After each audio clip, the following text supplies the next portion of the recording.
So what's up guys? Nandito tayo ngayon upang i-react ang Para Palitan Ka Gcam Jayca Marie ba yung tawag dyan? Pits Castakli official music video or official video. So nandito ako ngayon at hindi ko pa alam kung anong nilalaman nito. Ngayon siguro pinost to nung kahapon nata. Siguro mga alas 12 ng umaga kung di ako nagkakamali kasi nung tinignan ko to ng araw na yun, alam ko 2 hours ago or 3 hours ago nung mga oras na yun. Siguro mga alas 8, alas 9. So, sabi nila matagal na daw to, unreleased daw to, and na-leak na daw to. Kumbaga parang nailabas na ng mga ibang YouTuber dun sa Instagram na inaano nila pero hindi ko pa siya napapakinggan. So, tara, start na natin. G.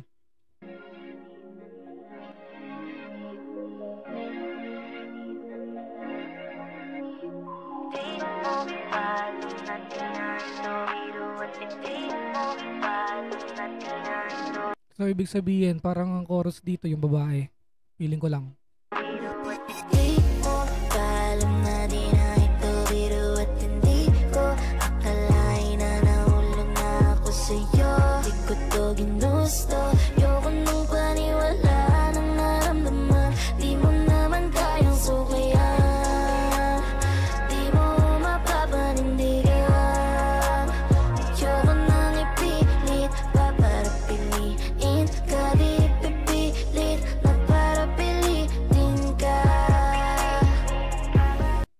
So, yun na yung hook siguro or chorus. Maganda siya, maganda. Pero may parang part lang na medyo nakukulangan. Siguro, ngayon ko lang siguro kasi narinig siyang, di ko kasi kilala tong artist na to eh. Di ko kilala eh. Pero maganda naman yung sulat niya. Maganda yung sulat niya. Ang sa akin lang, pero parang sobrang lungkot nung kanta. Basta parang siguro sa title din para pilitin ka.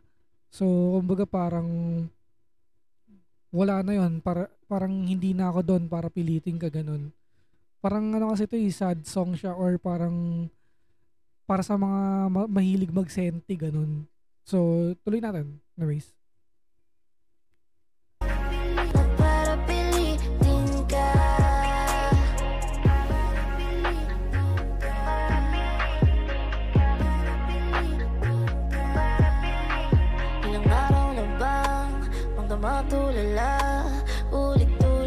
Ano? Ilang araw na bang mga matay tulala? Ilang araw na bang magdamatulala? Ano? Ilang araw na bang magdamatulala? Mga matang tulala. Tama ba? Hindi ko na yun. Ilang araw na bang magdamatulala? Mundo mo'y tulala, mata mong tulala. Ulit-ulit kong balikan tayong dalawa. Teka sandali, mayroon ba noon nag-iisa? Hanggang ngayon walang sagot, naghihintay sa wala. Bakit di ba tanggapin aking damdamin? Hindi ba kayang sumulat kapag sa akin? Pag-ibig ba ang turing kapag galanganin? Malapit na akong mahindi, lalo't wala ka sa aking tabi. Malapit na akong mainip, lalo't mainip, lalo na't wala ka sa aking tabi. Wala ka sa aking tabi. Alam na di na ito biro at hindi ko akalain na nahulog na ako sa'yo. Di ko to ginusto, yoko nung paniwala ng naramdaman. Di mo naman kayang sukayan. Di mo mapapanindigan. Ay, nasa sasak na.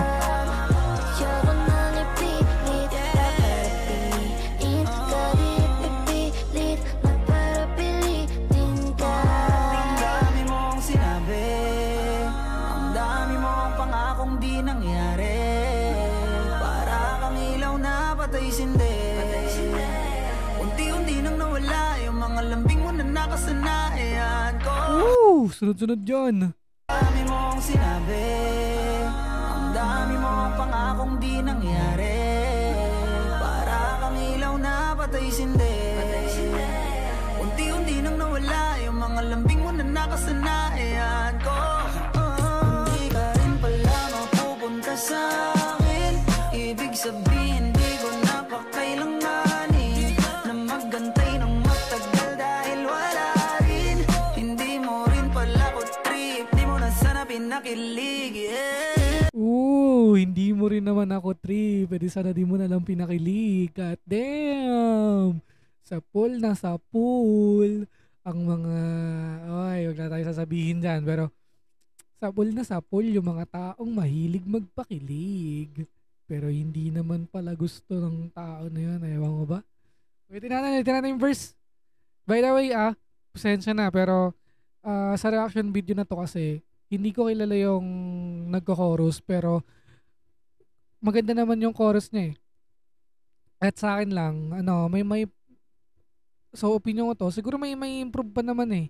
May improve pa naman yung nagko-chorus pero solid naman yung rhythm niya pero sana may yung sa mga onting parts na mga syllables or parang mga onting paggamit ng word, wag na sanang baliin. Pero may kilala naman akong gumaganon at alam ko naman yung tawag doon pero iba pa rin eh. Iba pa rin kapag sinabi mo yung word ng sakto eh. Tulad kanina, medyo naguguluhan ako. Hindi ko alam kung mundo ba or mata. Basta, ayun lang. Ayun lang yung gusto kong mag-i-improve pa naman siya. And siguro ngayon ko lang din talaga siya narinig. Kaya di ako familiar dun sa niya. Parang style niya kung paano magkumanta or paano siya Pero yeah, ayun yung honest na reaction ko. Di mo naman kayang suklayan. Di mo mapapanindigan. Yoko nang ipilit papapiliin ka. Di pipilit maparapilitin ka. Ang dami mong sinabi, ang dami mong pangakong di nangyari. Para kang ilaw na patay sindi. Unti-unti nang nawala yung mga lambing mo na nakasanayan ko. Hindi ka rin pala mapupunta sa akin. Ibig sabihin di ko napakailanganin na maggantay ng matagal dahil wala rin. Hindi mo rin pala ko trip, di mo na sana pinakilig, yeah. Lakas nun, man.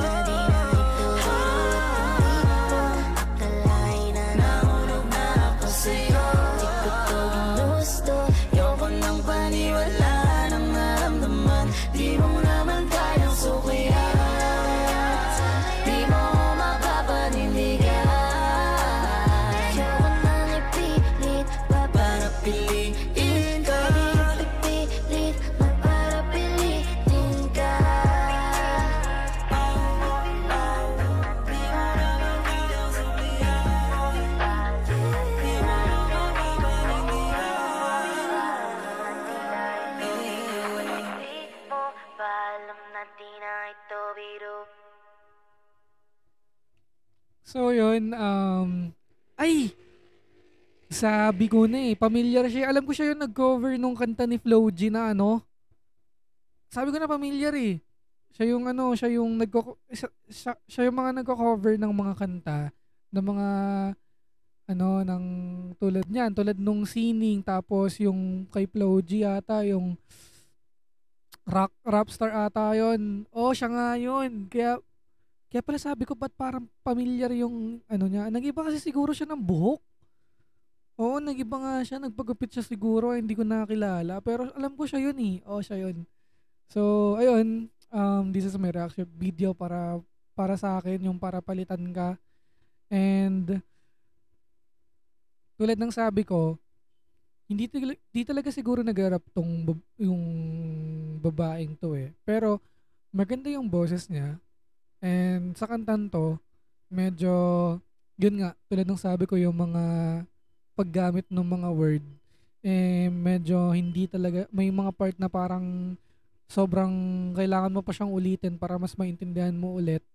Pero sa kantan to, wala akong masabi. Solid din yung naging kakolab niya, which is si Jikaya Marie. Kung tama yung pagkakabanggit ko, comment down below na lang kung mali ako. And then kay Skastakli naman wala talagang kupas kahit saan mo siya talaga idikit or kung ano man yung mga style na ano na pagdating sa music, feeling ko nagawa na niya lahat. Pop, rap scene, tapos yung sa banda, yung live tulad nung Kalimutan Ka. Man, hindi ko alam kung ano pa ba yung hindi kayang gawin ni Ska Stockley. Ni Ska Stockley hindi ni Daryl kasi magkaibang tao yon. Iba si Daryl, iba si Ska Stockley. Si Ska Stockley, yung artist na minamahal natin, and yung Daryl na yun is yung maraming issue ngayon. Pero yung issue noon at hanggang ngayon, controversy pa rin kahit pa paano. Pero hindi na siya ganun na pag-uusapan. So yeah, this is my honest video from sa kanta ng Para Pilitin Ka by Jekay Marie Fits Kastakli official video. And sana nagustuhan nyo to, and kung nagustuhan nyo to, subscribe kayo sa kanya and tulungan nyo siya. Then yeah, maraming salamat sa inyo. Don't forget to like, share, and subscribe sa ating platform. And sisipagan ko para mag-live ng mga mag-react ng mga videos, music, or kahit ano pa man. Comment down below na lang kung ano yung gusto nyo pang reactan ko. And yeah, ulitin ko, hindi ako galit sa mga artists. Sa thumbnail ko lang yon.